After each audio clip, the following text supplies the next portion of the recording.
standard piano has 88 keys, and each key produces a specific tone, from the lowest note on the left to the highest note on the right. Other than their pitch, there's no difference in quality between them. White keys, black keys, they're all equally important. You can imagine all of the notes as a ladder or staircase, going upward from left to right.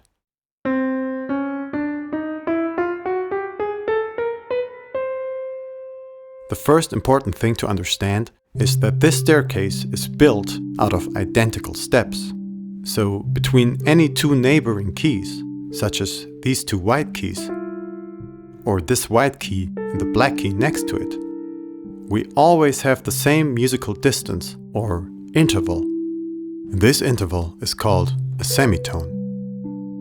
Since a semitone is the smallest step in our musical system, we can use it as a unit of measurement for the distance between any two notes.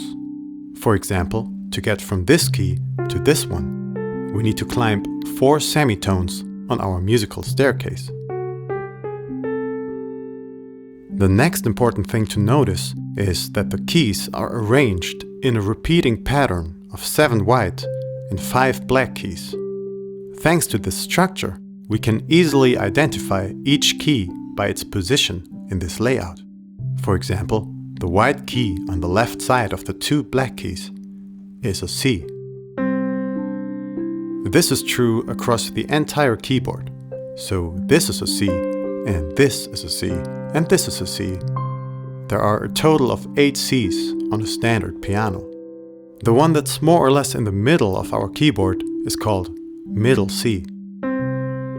All of these Cs share the same name because when you play 2 of them together, they sound so similar that we perceive them as higher or lower versions of the same note.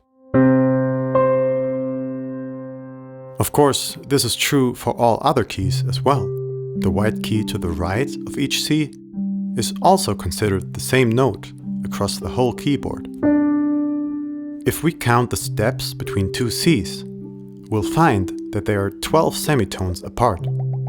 This interval, the distance between 2 notes with the same name, is called an octave. So between 2 Cs, within each octave, we find 12 different notes.